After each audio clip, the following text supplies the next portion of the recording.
Hello everyone, how are you?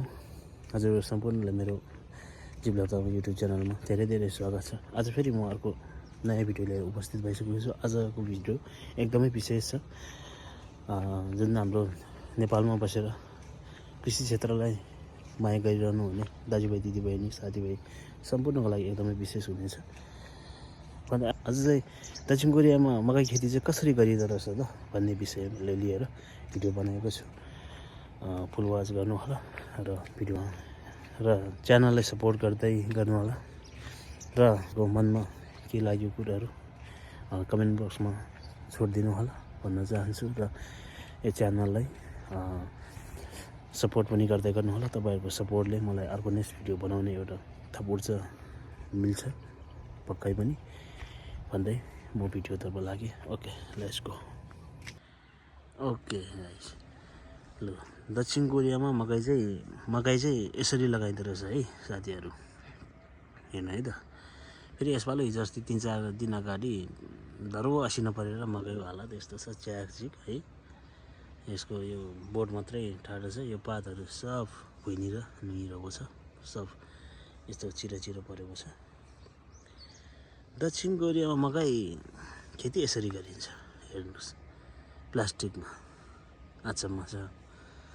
नेपालमा त अब बाजु खेतबारीमा त्यतिकै मकैको गेडा हालिदिने हो, अनि भए होस् नभए होस् जसरी अलि त्यसलाई सेयर चाहिँ अलि कमै हुन्छ है। अनि हाम्रो नेपालमा चाहिँ मकै छर्दाखेरि अब यसो बाजु खेतबारीमा हुन्छ कि एकचोटि जोतेको अब खेतबारीमा अब त्यतिकै मल कति छ त्यहाँ, अब सिँचाइ कस्तो छ त्यो मतलब हुँदैन, त्यो मतलब गर्दैन है। मतलब त छ तर मतलब गर्दैन, अनि यतिकै छरिदिन्छ नेपालमा चाहिँ। त्यसो गर्दाखेरि हाम्रो नेपालमा चाहिँ मकै खेती त्यति राम्रो भएको देख्दिनँ म आफै। हाम्रो पनि मकै खेती हुन्छ है, मकै खेती लगाउँछ, यतिको मकै कहिले पनि भएको देखेन। हेर्नुहोस् त, डेन्जरै छ हेर्नु, बोट कत्रो छ यहाँ, मकैको बोट कत्रो छ।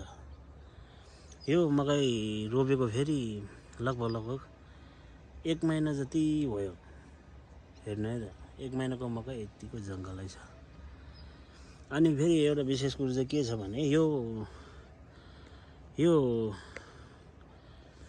मकैको बोटमा चाहिँ भोलि पर्सि मकैको घोगा फाल्ने बेलामा एउटा बोटमा मकैको घोगा 3 फाल्छ है त, कोरियामा, दक्षिण कोरियामा। हेलो, मकैको घोगा चाहिँ 3 फाल्छ। एउटा मात्र घोगा फल्यो भने त्यो के अरे, यो मकैको बोटमा चाहिँ एउटा मात्रै घोगा फल्यो भने त्यो उखेलेर खोलामा फाल्ने हो अथवा साइड लाउने हो। त्यो एउटा घोगा मात्र फाल्ने रुखलाई त्यहाँ मल खेर गर्दैन, पानी खेर फाल्दैन है। त्यो एउटा मात्रै घोगा फाल्ने मकैको बोटको लागि चाहिँ मलजालको खर्च गरेर बस्दैन।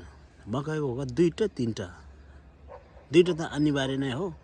धेरै जसो यो यही गरामा, यही बारीमा म भोलि पर्सि फल्ने बेला पनि देखाउने छु तपाईँहरूलाई। एउटै बोटमा 3 घोगा फल्छ, हेर्नु त। किन होला, के भएर यस्तो 3 फल्छ होला भन्ने अचम्म लाग्छ। र यो अलिकति सिस्टम छ के कोरियामा मकै लगाउने पनि। डराउनु भएन मकैलाई मल हाल्नलाई। अनि मकैलाई कुन चिजले असर गर्छ, कुन चिजले चाहिँ फाइदा गर्छ त्यो बुझ्न एकदमै जरुरी छ। यो मकैलाई प्लास्टिक हाल्यो है, मल एकदमै यो मकैलाई चाहिँ जति चाहिन्छ नि मल, त्यो सब यो प्लास्टिकमा अलरेडी अगाडि नै राखिदिएको छ। अनि यो मकैलाई पानी हालिदिन्छ टाइममा। अनि मकै एकदमै फेरि बाक्लो छ, नेपालमा भन्दा बाक्लो राख्छ, अनि 3 घोगा फल्छ।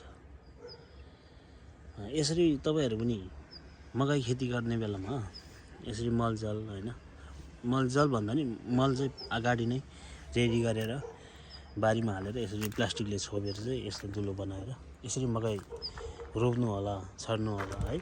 मकैको घोगा 2-3 फल्दो रहेछ। एकदमै प्लास्टिक खेतीमा चाहिँ खेतीपाती गर्न एकदमै राम्रो रहेछ। यहाँ त कोरियामा हरेक उसमा हेर्नु त यो बारीभरि नै प्लास्टिक लु यसरी यो प्लास्टिकै प्लास्टिक हरेक चिज प्लास्टिकमा बाली लाउने चाहिँ बानी गर्नुपर्ने रहेछ हामीले। अनि मेन कुरो चाहिँ चाहिने मल हो, मल हाल्न डराउनु भएन, मलले नै हो खेतीपाती बाली होइन राम्रो हुने चाहिँ। यसरी लाउनु होला भन्न चाहन्छु। त्यो मात्र होइन, यो उयो यतापट्टिको यो चिज हेर्नु होला तपाईँहरूले, यो चिज यो के होला, यो तपाईँहरूले चिन्नु भएन, यो पनि प्लास्टिकमै छ। यो त हेर्नु त, यो चाहिँ सकरखण्ड हो। सकरखण्ड भनेको सायद तपाईँहरूले थाहा नै होला, नेपालमा सकरखण्ड एकदमै हुन्छ है, सबैको खेतमा त होइन बारीमा हुन्छ प्रायः जस्तो सकरखण्ड।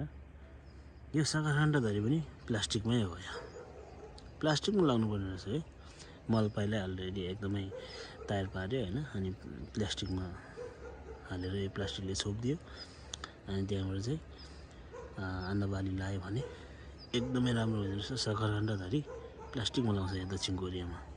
तपाईँहरू पनि सकरखण्ड रोप्नु छ भने यो जुन ड्याङ बनाएर प्लास्टिकले छोपेर चाहिँ सकरखण्ड रोप्दाखेरि चाहिँ यो भित्रको त्यो भित्र हालेको त्यो मलले यो माटो चाहिँ एकदमै कमलो बनाउँछ है, एकदमै कमलो बनाउँछ। त्यहाँदेखि बाली त ओहो, यो ड्याङमा भोलि पर्सि सकरखण्ड अनि पो यति राम्रो हुन्छ नि। यो एउटा सकरखण्ड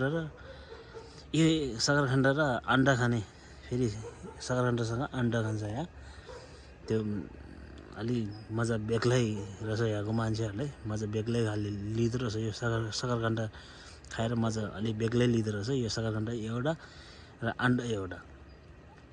पकाएर खानको लागि उता जसुन भन्ने ठाउँ कहाँ टाढादेखि बसभरि मान्छे आउँछ भने एउटा अन्डा र एउटा सकरखण्ड खानको लागि। सकरखण्ड र अन्डा कसरी पकाउँछ फेरि त्यो अर्कै तरिका रहेछ। पुरै जमिनभित्र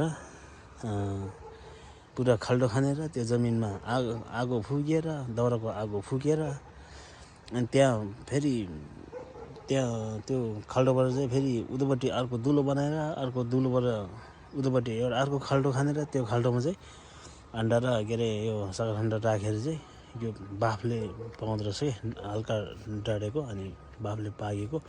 त्यो एउटा अन्डा र एउटा सकरखण्ड खानको लागि मान्छे कहाँदेखि बसमा चढेर आउँदो रहेछ, बसभरि आउँदो रहेछ।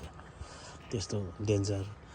मकै खेती चाहिँ यसरी गर्नु होला, एकदमै फाइदाजनक छ। यो हिसाबले चाहिँ खेती गर्दाखेरि हामीले नेपालमा फोकटमा है, दुःख धेरै, आम्दानी एकदमै कम, किनकि हामीले त्यो सिस्टम अपनाउन नसकेर हो, अनि त्यो विधि पुर्याउन नसकेर हो। खेतीबालीमा एकदमै हामीलाई चाहिँ भने जस्तो फाइदा छैन, नेपालमा फाइदा लिन सकेको छैन, तरिका नभएर एकदमै सबै सम्पूर्ण साथीहरूलाई म यही भन्न चाहन्छु है, मकै खेती यसरी गर्नु होला। म पनि अब आएर नेपालमा यसै गरी गर्ने हो मकै खेती, टन्नै पुरा प्लास्टिकमा भन्दै म बिदा हुन चाहन्छु र नेक्स्ट भिडियो लिएर अवश्य नै आउनेछु, छिट्टै आउनेछु भन्दै जितलोक तामाङ युट्युब च्यानललाई सपोर्ट गर्दै गर्नु होला। लाइक, कमेन्ट, सेयर, सब्सक्राइब गरिदिनु होला भन्न चाहन्छु। Okay, good evening, thank you so much.